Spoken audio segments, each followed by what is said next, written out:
Vamos a revisar el día de hoy el tema de cómo se interpreta un metaanálisis.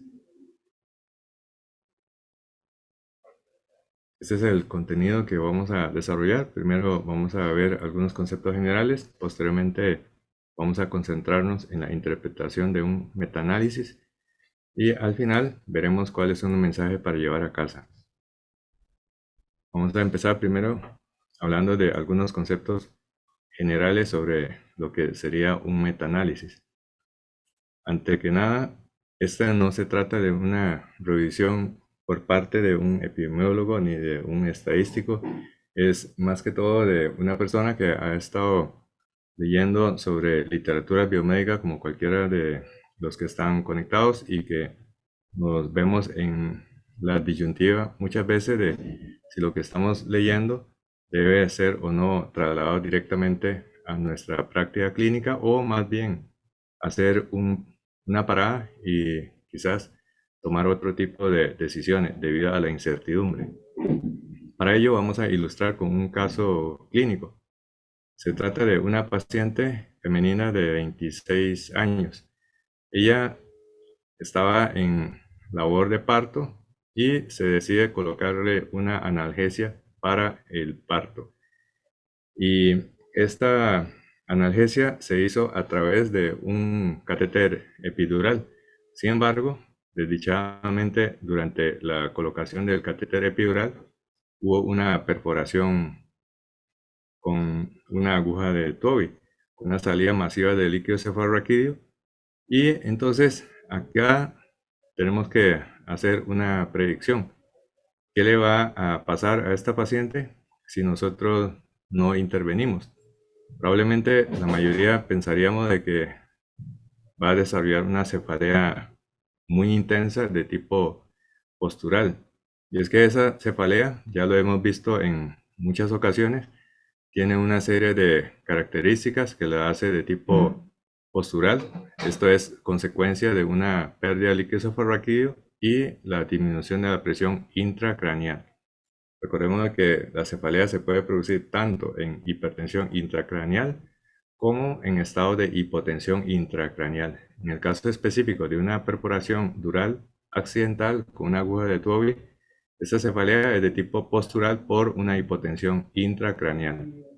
Y esa cefalea postural se caracteriza porque cuando está en posición sentada, se vuelve extremadamente intensa y se alivia rápidamente cuando entra en un estado de posición horizontal.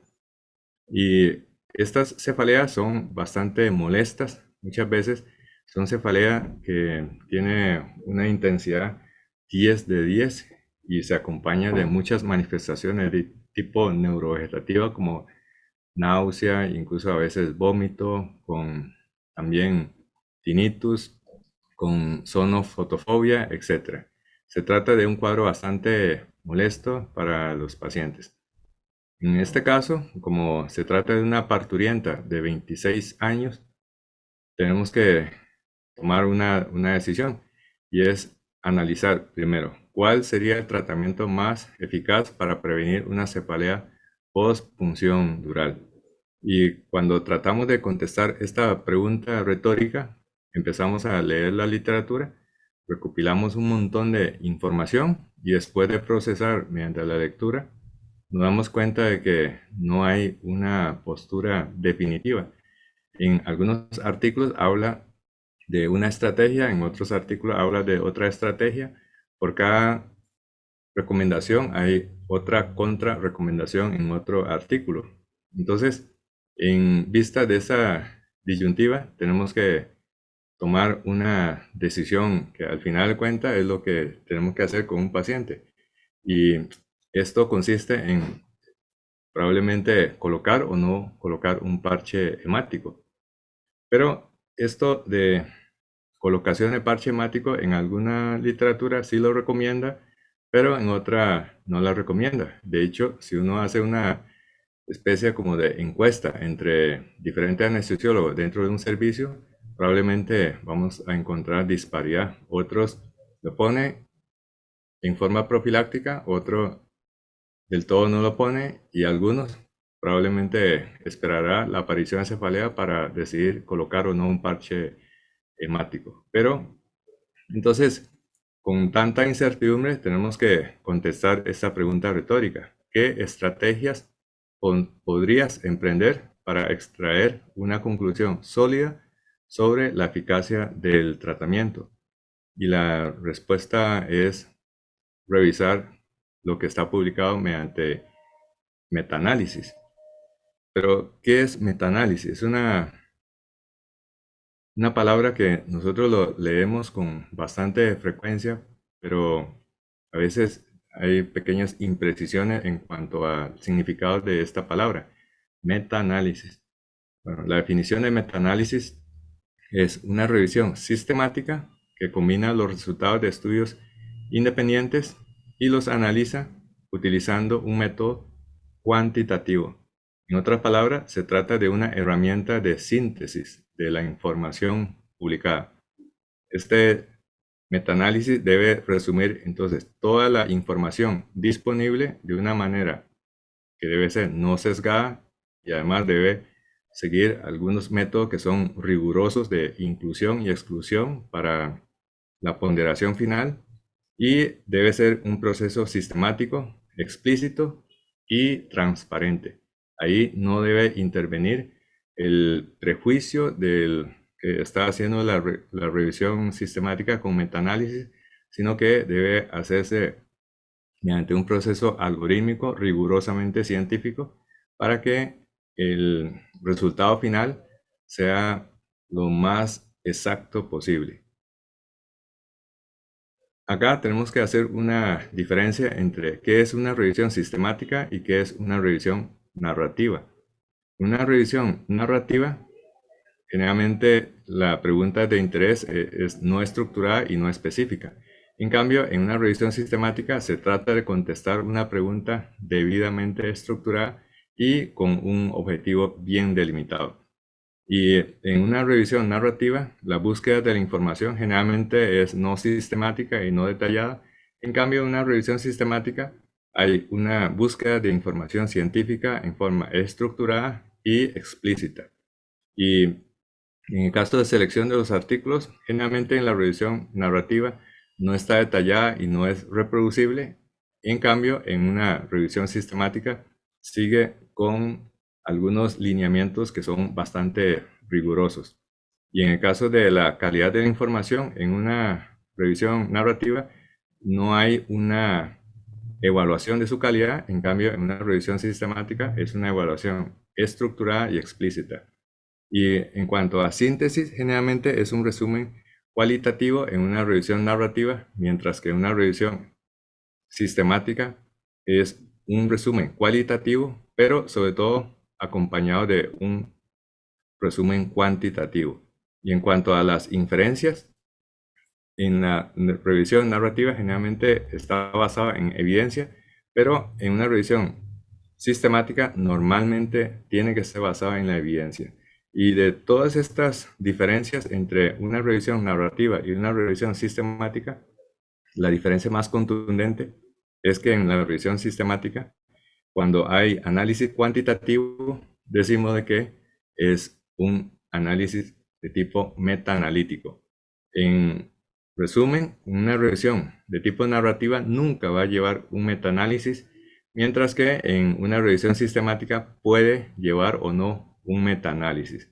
Y las conclusiones obviamente son mucho más contundentes en comparación con una revisión de tipo narrativa. En resumen, lo que podemos decir de metaanálisis es que se trata de un enfoque estadístico para combinar los resultados de múltiples estudios.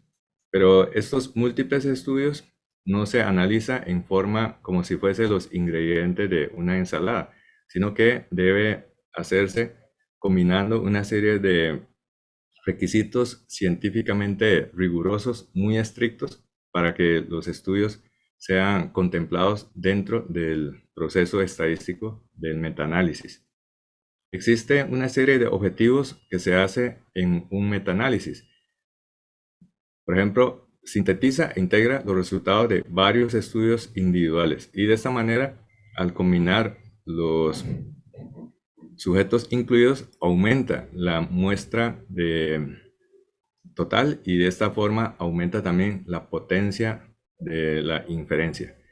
Analiza la diferencia de los resultados entre los diversos estudios incluidos y también aumenta el poder para detectar un efecto de interés. Este efecto de interés puede ser una intervención contra placebo o un medicamento contra otro medicamento.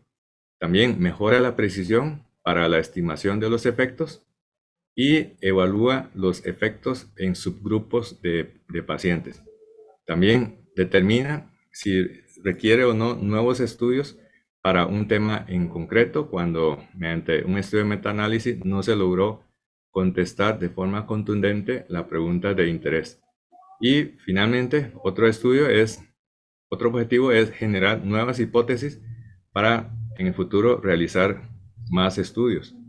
Pero acá, si uno analiza todos esos objetivos, podríamos decir entonces que metaanálisis es un non plus ultra en cuanto a calidad de evidencia, pero hay que tomar en cuenta un cuidado, y este cuidado es que un buen metaanálisis de estudios mal diseñados todavía dará lugar a malas estadísticas.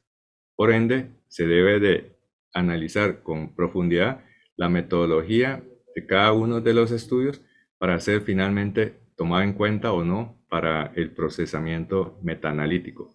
Y también hay otro problema con metaanálisis que es en realidad universal en todas las publicaciones biomédicas, y eso se llama sesgo de publicación. ¿Qué es un sesgo de publicación? Generalmente cuando un investigador o un grupo de investigadores trata de contestar una pregunta de interés y al final los resultados salen de que el nuevo tratamiento o el nuevo método de diagnóstico no es superior al método tradicional, se desanima y tienden a no publicar. Esto es lo que se le conoce como sesgo de publicación. En esta diapositiva del concepto de sesgo de publicación, lo que vemos es que si se analiza tanto estudios publicados y no publicados de un tratamiento versus placebo, resulta de que los estudios que favorecen al tratamiento son estos en círculos rojos, pero cuando los estudios encontraron de que el placebo es superior al tratamiento, entonces al final, cuando se pondera la fuerza, resulta de que no hay una fuerza a favor o una fuerza en contra del tratamiento o del placebo, es decir, un efecto neutro. Pero aquí sería si se contemplase todas las publicaciones y las que no fueron publicadas, pero se incluyeron los resultados. Pero ¿qué pasa si el estudio metaanalítico solo se pudo incluir estudios publicados? Por razones obvias, esta es la situación que sucede porque muchísimos estudios no fueron publicados debido a que hay sesgo de publicación. Entonces, resulta de que al eliminar los estudios no publicados, entonces estos estudios no publicados resulta de que encontraron que el placebo fue superior al tratamiento, pero esos puntos verdes no aparecen en la situación del mundo real, que es que solo se puede metaanalizar los estudios publicados. Entonces, al final, en lugar de un resultado final en donde no hay beneficio con respecto al tratamiento, resulta que al no aparecer los puntos, los círculos verdes, resulta que estos estudios que solamente encontraron un tratamiento superior, se obtuvo como conclusión del estudio metaanalítico que el tratamiento es superior al placebo. Este es el concepto de sesgo de publicación. Y es que es un tema bastante difícil de solventar, porque lo que vemos en el mundo real son los estudios publicados, pero debajo hay un montón de estudios no publicados y que quizás arroja información importante y puede también ponderar la fuerza de los estudios publicados. Bueno, ahora vamos a ver cómo es que se interpreta un metaanálisis. Para la interpretación de un metaanálisis, los resultados se organizan a través de un gráfico. Este gráfico se llama forest plot, que significa, o traducido, diagrama de bosque. Diagrama de bosque. Es quizás lo más evidente de un estudio de metaanálisis. Siempre un estudio de metaanálisis va a resumir los hallazgos con un gráfico de forest plot. Este gráfico de forest plot entonces se llama diagrama de bosque en español. En el caso específico, volviendo al caso de la paciente parturienta, 26 años, a quien durante la colocación de un catéter epidural se perforó con una aguja de Tuoby, entonces hay que tomar una decisión. La decisión sería dar un manejo agresivo mediante la colocación de un parche hemático profiláctico, o más bien una conducta expectante, no colocar el parche hemático, utilizar medidas de tipo farmacológico y de reposo y a ver qué pasa. Bueno, entonces, para contestar esta pregunta de si debemos ir por esta ruta del parche o más bien de un manejo conservador, entonces nos aliamos de una publicación con metaanálisis. Esta es una publicación de revisión sistemática con metaanálisis de la prevención de cefalea postpunción dural en parturientas. Fue publicada en Acta Anestesiológica Escandinava del 2013 y básicamente en esta publicación hay un capítulo, un apartado donde analiza si vale la pena o no el parche hemático profiláctico o más bien un manejo expectante. Entonces, como se trata de un estudio de metaanálisis, incluye un gráfico de un diagrama de bosque. En un diagrama de bosque, este es un diagrama clásico de bosque, es de otra publicación. En un diagrama de bosque aparece 6 columnas y esas 6 columnas contienen la información relevante de un estudio de metaanálisis.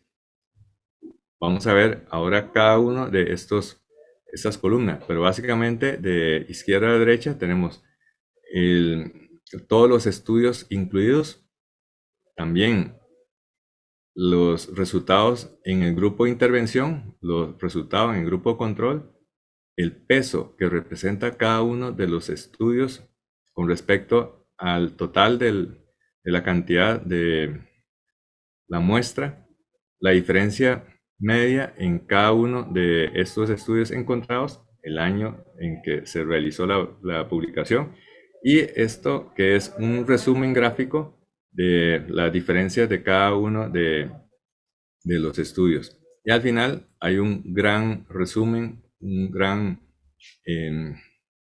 resumen que corresponde a la síntesis de lo que se encontró. Ahora vamos a ver cada uno de estas columnas. Entonces, lo que estamos planteando es, ¿vale o no la pena colocar un parche hemático en forma profiláctica para una parturienta que sufrió una punción accidental con una aguja de Toby? Bueno, vamos a ver cada uno de estas columnas. Dependiendo del formato de cada revista científica, puede tener un poco de variación en cuanto a las secuencias de las columnas, pero al final todas las columnas aparecen. Y acá vamos a ver la primera columna. En la primera columna, acá, aparecen entonces 4 estudios: 1989, 89, 98 y 2004. Esos fueron los 4 estudios incluidos para contestar la pregunta de parche hemático profiláctico o más bien un manejo conservador. Y en esta columna, ¿en qué criterio se basaron los autores para escoger estas 4 publicaciones y no más publicaciones o menos publicaciones? Bueno, para ello, este listado con la identificación de los estudios individuales incluidos debe ser explícitamente anotada, y consiste en un flujograma en donde los autores del estudio de metaanálisis explica cómo fue que ellos buscaron la literatura biomédica, cómo hicieron el proceso de filtrado y al final, aplicando los distintos filtros, entonces explica por qué se escogieron estos 4 estudios y no más estudios.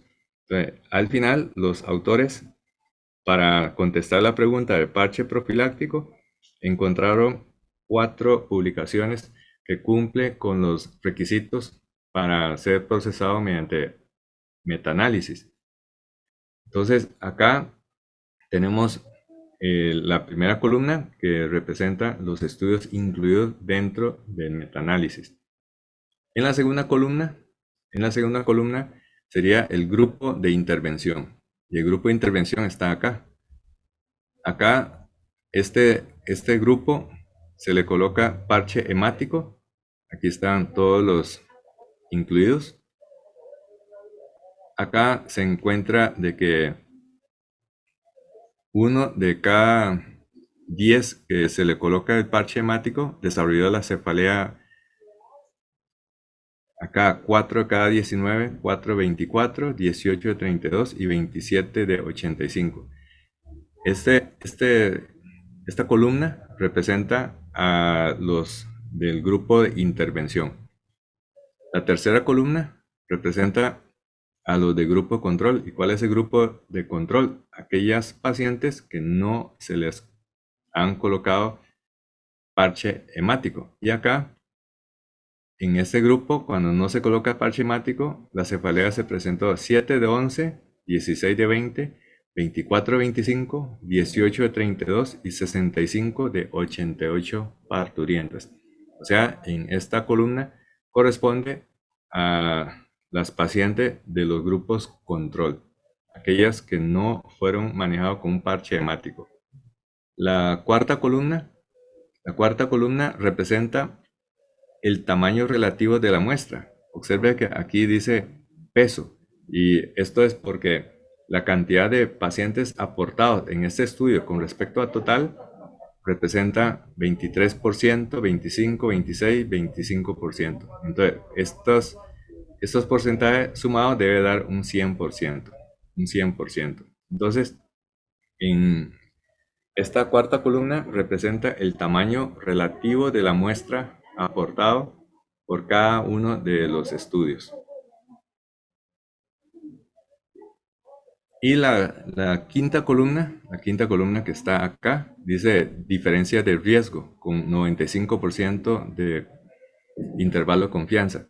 En esta columna de diferencia de riesgo representa la media de los resultados individuales y sus desviaciones estándar. Y en algunos casos aquí menciona como promedio más menos desviación estándar, o también con respecto a los riesgos relativos o RR. Y la última columna es la más grande, quizás es la columna más explícita, que es esta que vemos acá.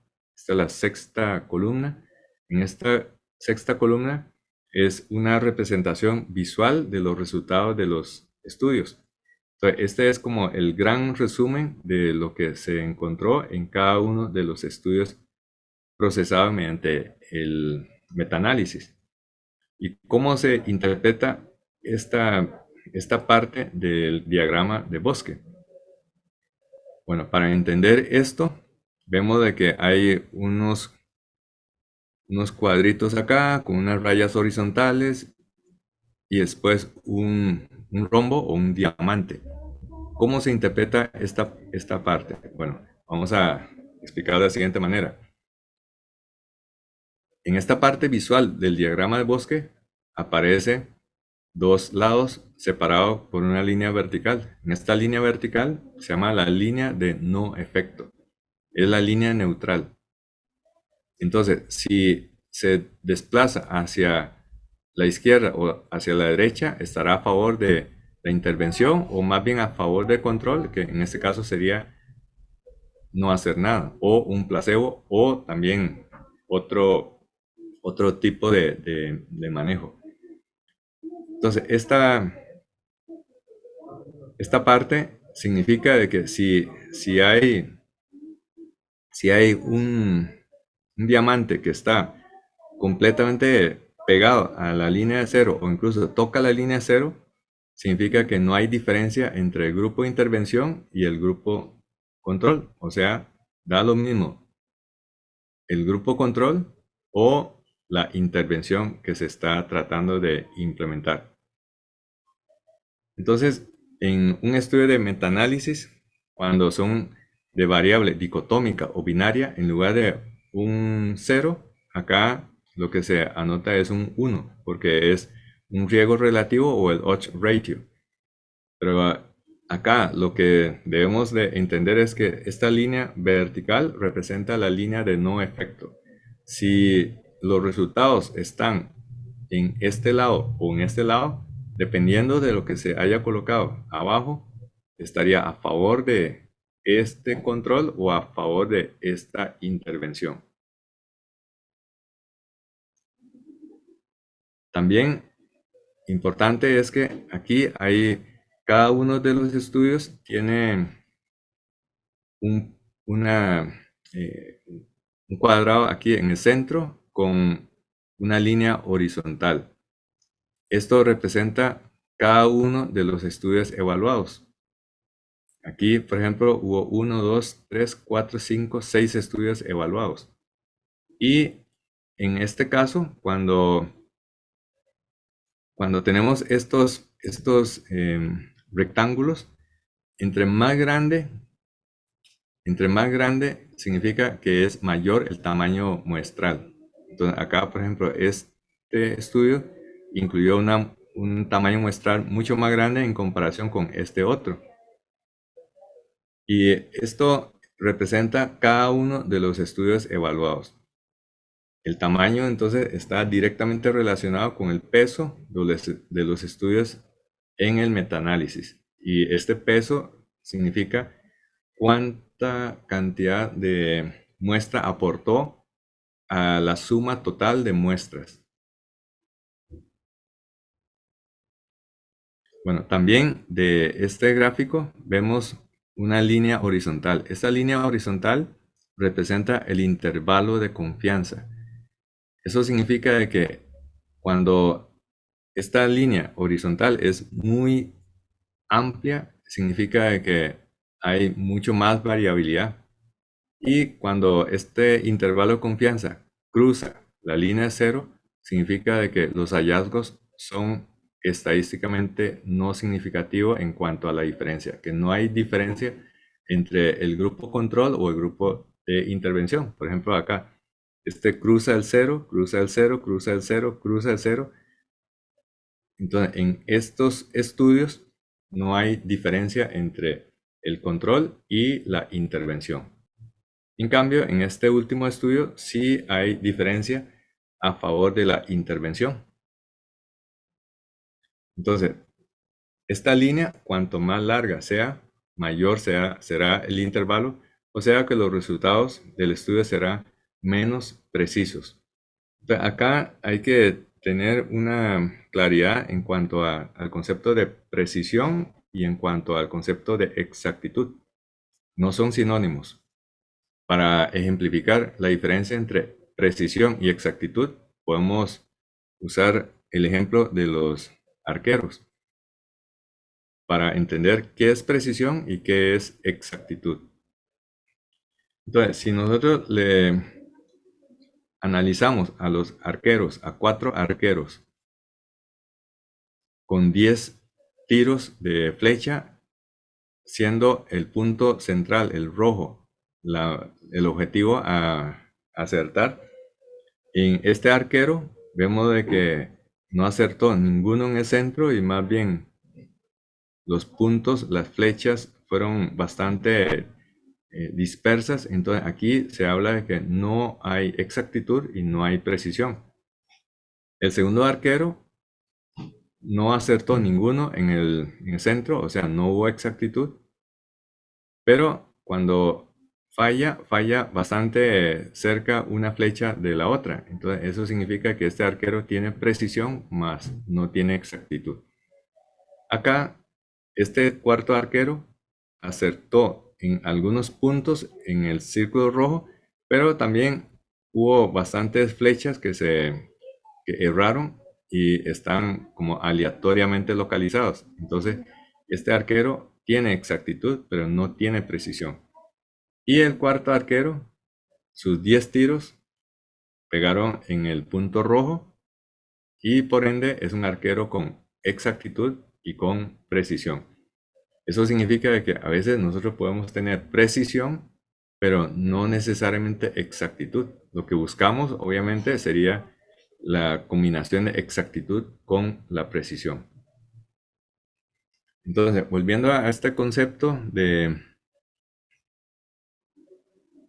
la, el tamaño del efecto o el peso, acá vemos que los rectángulos son de diferente tamaño, y el tamaño de cada rectángulo depende del peso que aporta a la cantidad total de muestra recogida en el estudio de metaanálisis. Entonces, estos, estos resultados, que sería el promedio en cada uno de los estudios, si la mayoría de los efectos se posiciona a un lado de la línea de referencia, significa de que la heterogeneidad es baja. Entonces acá vemos de que se colocaron algunos, inclusive en el puro centro, otros muy cerca de la línea de no efecto, y algunos se desplazaron más bien a favor de la intervención. Entonces aquí hay bastante heterogeneidad. Y finalmente está esta otra figura que es el diamante o un rombo. El diamante representa el resultado global del metaanálisis. Eso es como el resumen o síntesis de todos los estudios procesados mediante metaanálisis. ¿Y esto cómo se interpreta? Bueno, entonces esto corresponde a la sexta columna. En esta figura vemos de que es un diamante y en el centro del diamante corresponde al valor del efecto en conjunto. Ese es como el resultado ponderado de cada uno de estos estudios y está a favor de la intervención. Pero todavía para darle una interpretación de significancia, tenemos que ver si este diamante tiene a los lados un ancho, si toca o no el punto cero. Acá vemos de que entre más alejado de la línea de no efecto, significa de que la intervención será más efectiva para prevenir una complicación. En ese caso sería para prevenir un síntoma que sería la cefalea postpunción dural húmeda. Entonces, este diamante tiene un ancho y este ancho representa el intervalo de confianza general. No debe tocar el cero, porque si toca el cero como acá, significa de que no hay diferencia estadísticamente significativa. O si este diamante se posiciona enteramente en el centro, significa que el efecto entre el placebo y la intervención es exactamente lo mismo. Bueno, entonces, volviendo a la pregunta retórica, ¿vale o no la pena colocar un parche hemático? Entonces, en la publicación de metaanálisis vemos este diamante y el diamante está ubicado a favor del parche hemático profiláctico, no toca el cero. Esto significa de que la recomendación sería la colocación de un parche hemático. Entonces, así es como mediante un estudio de metaanálisis se logra solucionar el dilema colocar o no un parche hemático. Si no se hubiese hecho este estudio de metaanálisis, nos quedaríamos con que, por ejemplo, el estudio de Scavone del 2004 habla de que el parche hemático no tiene ninguna utilidad. En cambio, estos tres estudios de Ackerman, de Colonna y de Lowenwirth ellos encontraron de que el parche hemático reduce la cefalea postpunción dural húmeda. Entonces, con este estudio de metaanálisis contestamos la pregunta retórica. Entonces, la respuesta sería, póngale un parche hemático ya, porque la evidencia habla a favor de la colocación de un parche hemático profiláctico en una parturienta. Y eso fue lo que hicimos. Se le colocó un parche hemático, en total se le inyectó 17 cc de sangre a nivel del espacio epidural y en el posoperatorio a la paciente se le administró una analgesia para el parto, pero finalmente terminó en una cesárea. Pero esta paciente en el posoperatorio número 1, después de la colocación del parche hemático profiláctico, nunca presentó cefalea. Bueno, de esta columna de la representación visual de los estudios, hay una cosa que parece como una remembranza de lo que hemos visto en algún lado y en algún momento, porque esto parece como que hubiéramos visto este esquema en algún lado. ¿En dónde es que aparece este esquema? Bueno, está en el logo de Cochrane. Aquí ustedes pueden ver, este es el logo de Cochrane. Tiene dos hemicírculos que significa colaboración. Y esto que está acá no es ni más ni menos que la parte visual gráfica de un diagrama de bosque. Y esto fue en alusión a un estudio metaanalítico que logró descifrar la diferencia de criterio en cuanto a uso o no de esteroide para prevención de síndrome de membrana hialina en paciente con amenaza de parto pretérmino. Esta publicación fue en el año 1995 por la doctora Patricia Crowley. En este estudio de metaanálisis, lo que hizo fue recopilar los estudios publicados entre 1972 a 1994 para la terapia con esteroide antenatal en pacientes con amenaza de parto pretérmino. Y lo que se quería contestar, la pregunta es si los esteroides tienen o no utilidad para prevenir la muerte en niños prematuros por síndrome de membrana hialina. Y acá es un diagrama de bosque. Tiene algunas diferencias con respecto al diseño actual, pero tiene el mismo espíritu. Entonces, lo que se quiso preguntar es si dexametasona es o no eficaz para reducir la muerte neonatal en paciente de parto de pretérmino. Aquí recopiló una serie de publicaciones entre 1972 hasta el año 1994 y al final ven que se resume en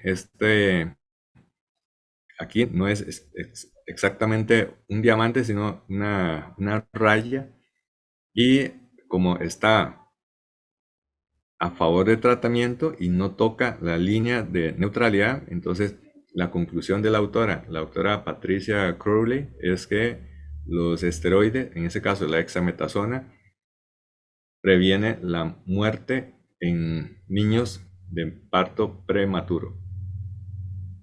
Y esto fue tan contundente que se convirtió en el estandarte de la colaboración de Cochrane, la base científica de publicaciones de Cochrane. Y en realidad no fue Cochrane, el doctor Cochrane, el que fundó la base de Cochrane, sino que fue en honor al aporte del médico y politólogo escocés, el doctor Archibald Cochrane. Él falleció en 1958, mucho antes que se introdujese el concepto de medicina basada en evidencia, que fue en la década de los 60 en la Universidad de McMaster en Canadá, y también mucho antes que la conformación del grupo de colaboración de Cochrane, que fue en 1995.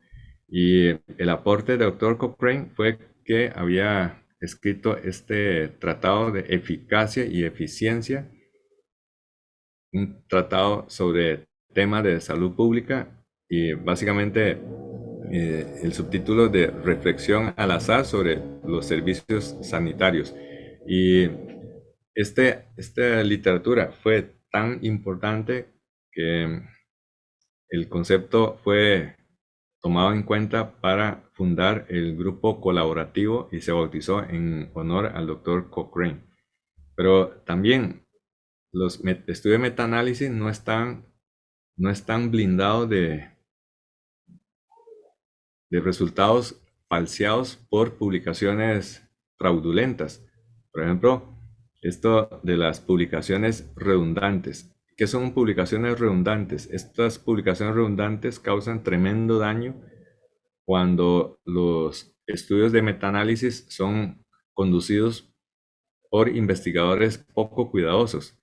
Y el concepto de publicación redundante significa de que un autor o grupo de autores envía los borradores para ser sometidos a los comités editoriales de varias revistas en forma simultánea y, y no avisa a los comités editoriales, y como esos comités editoriales no están intercomunicados entre sí, puede ocurrir situaciones como esta.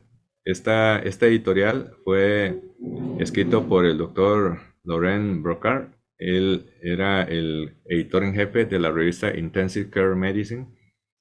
Y acá hace una notificación de publicaciones redundantes del doctor Biancofiore y colegas. Y específicamente menciona de que había 4 publicaciones de el mismo estudio en 4 revistas de alto impacto, y en esta publicación, que básicamente era para la evaluación de la presión intraabdominal en paciente post trasplante hepático, el estudio original era de 50 pacientes, pero resulta de que como son 50 y fueron publicados en 4 revistas, milagrosamente estos resultados se cuadruplicaron hasta un total de 200 pacientes. O sea, hubo 150 pacientes fantasma. Y esto genera bastante bochorno, porque si los autores de una publicación de metaanálisis no hacen el cuidado de comparar, y a veces para sortear los comités editoriales, lo que hacen esos grupos de autores es alternar el primer autor y los salta al segundo o al tercero o cuarto, y así permite camuflar y engañar a los comités editoriales. Entonces, al tener este fenómeno de las publicaciones redundantes, resulta de que si se procesa, se encontraría, en lugar de 50 pacientes, tendría un total de 200 pacientes. Y esto hace que la evidencia se desplace hacia la publicación de mayor peso. Esto es algo así como un milagro estadístico, pero obviamente lo que hace es alejar de la realidad de los hechos. Consecuentemente, también hay que tener en cuenta de que metaanálisis no está blindado de publicaciones fraudulentas que son redundantes. Entonces, en síntesis, cuando vamos a analizar la parte del diagrama de bosque de un forest plot, hay que fijarse, número 1, en la heterogeneidad de los efectos, en el peso de los estudios, en los intervalos de confianza, dónde se encuentra el diamante, si está en el puro centro o si está claramente hacia un lado o hacia el otro lado, alejado de la línea de no efecto. Y también el efecto global de encontrado. Bueno, para concluir, entonces, ¿cuáles son los mensajes para llevar a casa con respecto a la lectura de los estudios de metaanálisis. Primero, cuando hablamos de metaanálisis, se trata de una compilación de múltiples estudios, pero estos estudios incluidos deben ser sometidos a un proceso riguroso de inclusión y de exclusión. Y en todo estudio de metaanálisis se resume en un gráfico de bosque. El gráfico de bosque tiene 6 columnas.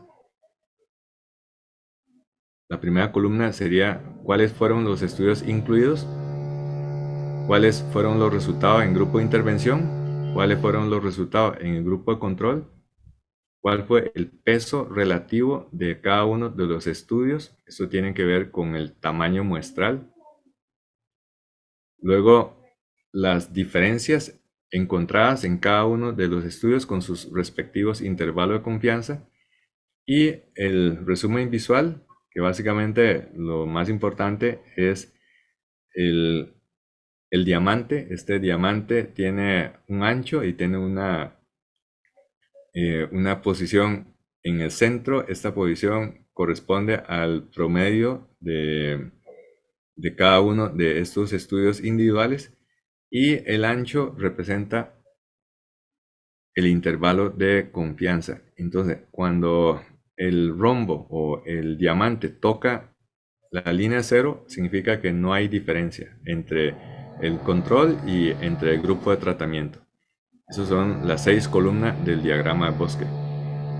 Y finalmente, como decía el doctor Carl Pearson, que fue el fundador de la bioestadística, la estadística es la gramática de la ciencia. Permite complementar lo que el clínico observa y los investigadores registran para poder plasmar en números que sean entendibles y que además sean reproducibles. Pero muchas veces nosotros seguimos al pie de letra las publicaciones, pero a pesar de esto, a pesar de que estamos siguiendo al pie de letra las guías basadas en evidencia, resulta que los resultados favorables no afloran. ¿Y esto por qué? Porque la medicina basada en evidencia no está tampoco blindado de resultados desfavorables, porque la literatura biomédica no debe ser leída como si fuese una receta de cocina. A diferencia de la receta de cocina, si uno hace exactamente como el chef recomienda, con los tiempos de cocción, con la cantidad de ingredientes, con la preparación, con la mezcla, vamos a obtener una comida que es bastante similar o idéntica. Pero en medicina, la receta de cocina no funciona. Como decía el doctor David Lawrence Sackett. El doctor David Lawrence Sackett fue el que fundó la base colaborativa de Cochrane. Y él decía, sin la experiencia clínica, la práctica médica peligra de ser tiranizada por la evidencia externa.